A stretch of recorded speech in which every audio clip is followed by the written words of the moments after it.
Hello, I'm Sarah Ellis, and this is the Squiggly Careers podcast. This episode is one of a very special series of short conversations that we've had with this year's LinkedIn Changemakers, which we're also really proud to be included in. Each of the people that we talk to is pioneering important change in the world of work, making a difference in areas including equality, mental health and sustainability.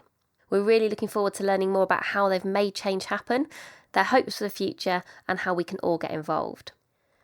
Today you'll be hearing my conversation with Phyll Opoku-Gyimah.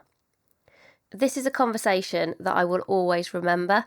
Phyll is an incredibly inspiring person to spend time with, not only because the work that she has done and continues to do really is the epitome of what it means to be a change maker. She was one of the co-founders of UK Black Pride. She's now an executive director of an organisation called the Kaleidoscope Trust, who work to uphold human rights of the LGBTQI plus people across the world. But she also just has this real generosity of spirit and optimism and just inclusion, which I guess is no surprise, that shines through in everything that she says and that she does. It just felt like such a pleasure and a privilege to spend time with her. And I learnt so much, as well as just felt really uplifted by our conversation together. So I hope you have the same feeling listening wherever you're listening today. And I'll be back at the end to let you know who else you can hear from in the series, and also where you can find links to learn more about the amazing work that Phyll and her teams do.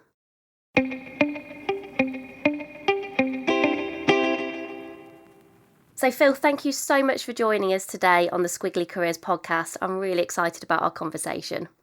Oh, well, thank you so much for having me. This is like a pleasure to have great conversation with great change makers and people who are doing wonderful things. So I wonder if we could start today's conversation, if perhaps people aren't familiar with your work, maybe you could just talk to us a bit about the change that you are pioneering and so passionate about leading in the work that you do today, but it's also been your work really for all of your life, I think, certainly from the research and the interviews that I've read about you. Yeah, so I guess it's always weird when someone asks you to talk about your work, because especially sometimes as women, we don't often sing our own praises and talk about the great changes that we've made. So my job or my roles are, I am the co-founder and executive director of UK Black Pride. UK Black Pride is not just a one-day Pride celebration, but it's an event and a movement that really works to foster great links with those from the African, Caribbean, Asian, Middle Eastern, Latin American, who happen to be LGBTQIA+. And really, this was created and born out of, I would say, a necessity, out of a frustration, out of us not seeing ourselves in the wider LGBT mainstream movements and also Pride itself. And it's about tackling racism, homophobia, biphobia, Islamophobia, all of the many discriminations that touch our lives. And that is really my volunteer work, because nobody within the UK Black Pride team are paid to do this work, so we're all volunteers. And then I have a day job. I head up an international LGBT human rights charity called Kaleidoscope Trust, which really is about making sure we can uphold human rights for LGBT plus people around the world, and primarily in the Commonwealth. I was reading a brilliant article about you in GQ, which I'll include in the show notes for today's episode. And I just thought your answers were really fascinating.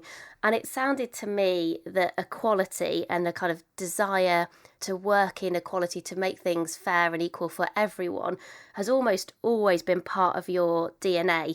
Have I understood that right? Or was there a particular moment at work where you suddenly thought, I am going to make this my life's work? So, because for some people, some of the change makers we've spoken to, there was a particular moment or event that sort of changed the course of their career or their life. But for you, I just sensed that it was almost just who you are. But I could be wrong, because it's the first time that we're talking. No, you're absolutely right. And I guess if I'm asked, what was that really pivotal moment that made you say, this is what you're going into? I guess being born a Black girl showed me that there will be challenges that you face. And I think the way that I have had to navigate society, navigate the world, has told me that, equity and the inequalities that we see are things that I always want to change. There's a quote from Audre Lorde: none of us are free until all of us are free. And I can't profess to sit here about making change if I'm only doing this for a select group of people, if I'm only focusing on just myself and a few others. So yeah, my work around equality, justice, equity, freedoms, inclusion, intersectionality, all of that has been, I would say, from day dot. And I have a very powerful mother and father who have come to this country with like little or less than nothing, and they have always fought for what they have. And they've also taught me that nothing is just handed to you on a plate, so we have to work hard. And actually, that word hard is really interesting, because I think creating any change, any type of change, is always hard, because we're trying to encourage and ask and prompt and provoke people to do something different, to change behaviour in some way, or to think in a different way. And, the work that you do, I think, is particularly hard. All change is hard, but it's not easy, the areas that you pioneer. And so in those moments where it has felt difficult, and we'll have lots of listeners who I'm sure would really, are perhaps aspiring to do similar work to yourself, or are trying to do similar work, what does keep you going when it feels really tough and you have those difficult days where it perhaps feels like we're taking 3 steps backwards before we make any steps forward? What helps you in those times? Oh my gosh, such a brilliant question. I look at progress as not a one size fits all. One of the things that I do constantly to keep myself going is I'm always reimagining what difference looks like. I'm always reimagining, what it feels like or will feel like for people to not have to deal with the hurt and pain that's called racism or white supremacy. I'm always reimagining what it's like to be able to occupy spaces and not have to be tokenized or not have to be discriminated. I'm always reimagining difference around what does it mean for one to have the right to love who they love. What does it mean for us to have access to good health, to come out of poverty? And I guess that's what keeps me going, because the moment I stop imagining or reimagining, that means that I become complacent because I'm comfortable in where I am. That might also mean that I'm kind of okay and I'm just it's just come see come sa, and that's not the case. I think when you're looking at change that you want to create, you also have to remember that no man, no woman, no person is an island, and it has to be done within this collective struggle of life. And you have to bring people with you. You have to understand the different intersections of people's lives and think about how do you have an amplified voice on many, many different, causes and situations. That means that you're turning up the volume on society. So I guess for me, it's reimagining. What keeps me going is knowing that there are others, especially the next generation, who are so strong-minded, they are determined, they are committed to really wanting to see change. And there's a quote that I use all the time that's about the next generation. It says, "You do not inherit this land from your parents or your carers. You borrow it from the next generation." So that means to me, I have an absolute duty of care. I have a responsibility to make sure the next generation are not struggling half as much as I am, the same way those people whose shoulders I stand on have made it possible for me to even have a conversation like this with you, for me to even occupy spaces and go into meetings with high-level officials. We make it easier always for the next set of people that come after us. And if we're not doing that, then I think we need to reevaluate and question, who are we doing this for?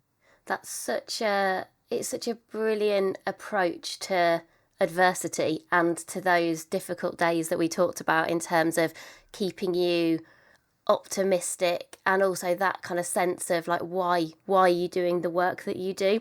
And when you think about the past year, and some of your work must have been really impacted by COVID in terms of how you work and also what you're able to create, I'm really interested in terms of when you do think back to the last 12 or 18 months, which has been difficult in so many ways, even in spite of all of this adversity coming from all different directions, to be honest, in the last 12 to 18 months, has there been a kind of standout moment where you've just felt really proud about the progress that you and, of course, the others around you have been able to make? So I guess I will always say, UK Black Pride is always a proud moment. I think given that many prides around the country, around the world, had to put their events on hold, we still managed to have an online event that catered for many. It was transformative, it was liberating, it was empowering, and we got deeper into communities. We had more people attend our online event than we'd ever have in an in-person event. So it showed us there's a need and an appetite. But what we actually did, through the two prides, was we spoke about home and the many people who are stuck at home, but they're also in homes where they don't feel safe about, who they are, whether they're trans, non-binary, they're queer, lesbian, gay, bisexual, and they're in homes and that they really wanted to sort of get out of, but because of COVID, they were restricted there. We made sure that this was about us connecting, them having some solidarity, but also some respite. We made sure that we were also able to tap into our migrants and refugee community and asylum seekers by using money that we had raised to top up their data so that they could join. Because I think in this world of COVID, people automatically assume that, you can jump online and take a call. Whereas when you think about those who are even more marginalized, that don't have that funds, how can they participate in something if they don't have data? So we had to think differently. And this is what inclusion, the work around inclusion is about, thinking differently about who is participating in spaces. Do you have all voices? And then I think, what I am also proud of is just looking at the work that I and my teams have done through Kaleidoscope Trust and UK Black Pride, which has lent itself to understanding what being compassionate and kind and loving is all about. Many of us in the Black and the POC, which is people of colour, queer communities, we've lost people through COVID. We've seen a disproportionate impact on Black and Asian and other minority groups because of how it's disproportionately hit them. And, we're still dealing with the effects of whether it's Grenfell, whether it's, the Windrush, whether it's, homelessness.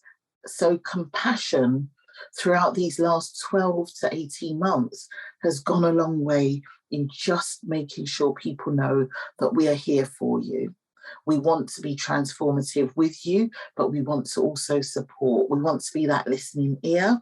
We want to be that person that you wish to cry with, that you wish to laugh with, but more importantly, that we can hold space and be chosen family with each other, even though we are going through a pandemic. So that's what I'm most proud of, that we've still been able to connect.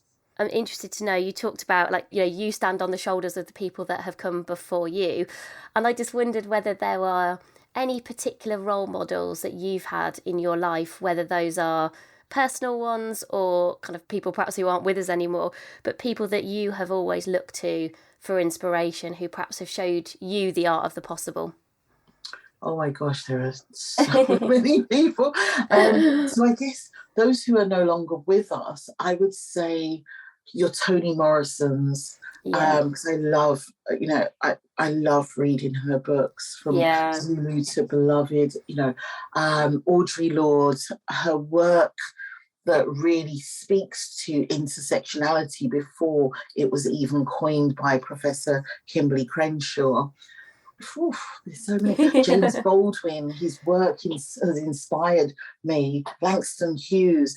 I would say in the living, you have people like Kimberly Crenshaw, you have Chloe Cousins from Manchester, Rainbow Noir, Tanya Compass that runs Exist Loudly, Josh Rivers from Busy Being Black, Aisha Shaibu from Moonlight Experience, and Lexi Lenoir from UK Black Pride, and Maud Goba. There are so many people, and I often use the opportunity to write about them and how they've helped shape what I do. So, forgive me for missing anybody out, but the one main person that consistently and constantly inspires me is my daughter.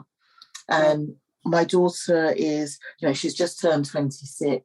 And I remember when she was going through university, she joined every society possible. And I kept on saying to her, if you are part of the LGBT plus community, you can tell me, I'm here for you. She's like, Mum, being gay is not hereditary. I just want to be able to, support wherever I can. And I guess my journey of coming out and also being where I'm at today, she is so supportive. And, she even broke up with a boyfriend because he was a little bit homophobic on some of the things that he said. And she cut that off at the knees because she is not standing for any form of discrimination. And I'm like, if I leave this earth today, I have left a legacy. I have left a young person who is going to take up the baton, hold up, what we've fought for so hard and continue to do the work. That's why I'm inspired by her. Oh, she sounds amazing, as do all the other people that you mentioned. So what we will do for everybody listening, because I know some people listen to this while they are out walking or perhaps in the car, I will research all of those people and we will put links to all of their work in our show notes. And on that, Phyll, if people are listening and thinking, how can I help? What can I do to get involved, to support? And I appreciate this must be a question that you are asked a lot, but I think sometimes people aren't sure where to start or how they can be useful. Where would you encourage people to? Is it about working on themselves and thinking about educating yourself and understanding more about this area, or is it about more, we talk about allyship and actions, obviously not centering yourself but being very active in your support? So I'd just be interested, as we kind of come to the end of the conversation, to all of the people listening who will have been really inspired, I know, listening to our conversation today. What I want people to do is do more than listen. So what does that look like?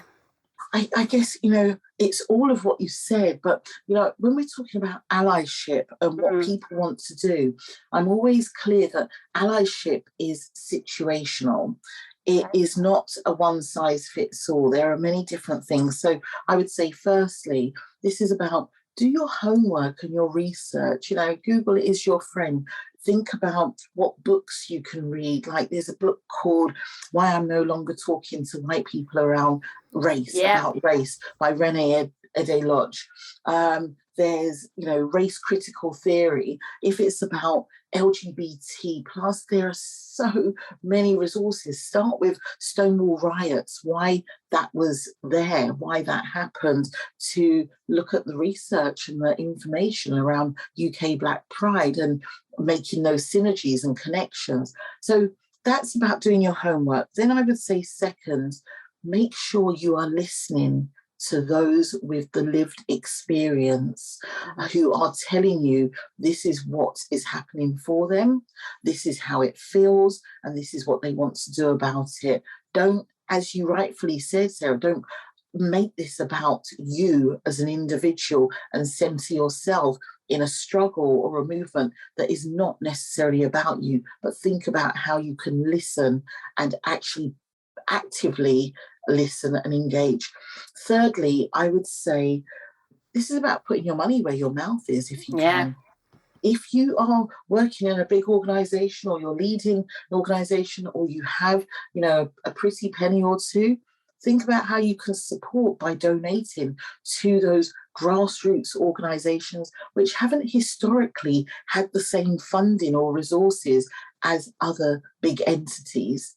It goes a long way if an organization which is, grassroots led can have some resource to continue doing the very necessary and important work that they do. Then I would say there's about volunteering. On most people's websites, you can volunteer your time, whether it is for a Pride event or whether you have some skills around financing, marketing, IT, whatever that may be. Volunteer your time, whether it's 1 hour for the month. It's helpful. And I know some companies, especially corporates or commercials, they do give volunteering time to their staff. So it's good. But then lastly, if your allyship is not rooted in solidarity, then it's not allyship. So solidarity is absolutely key in really wanting to help affect change, even if it doesn't seem like it's your struggle.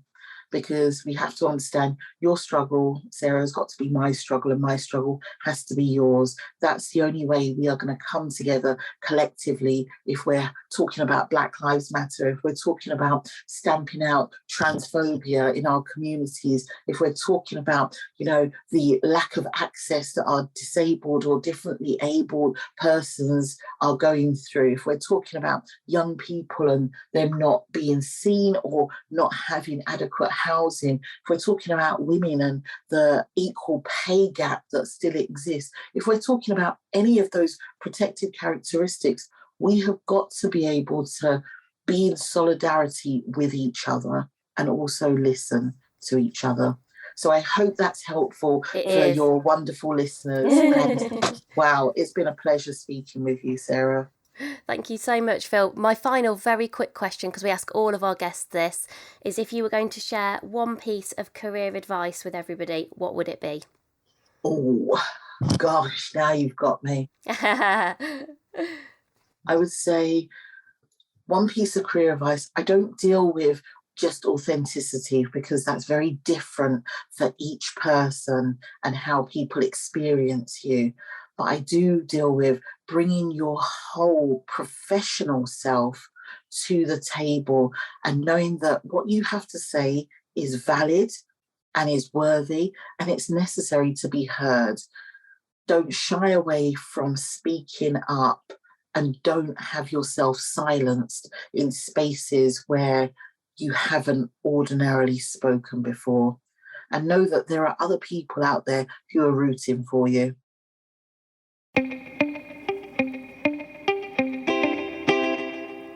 Thank you for listening to today's special episode of the Squiggly Careers Changemakers podcast. I hope you found listening to Phyll as inspiring as I did talking to her. As always, in our show notes we'll include lots of links if you want to find out more.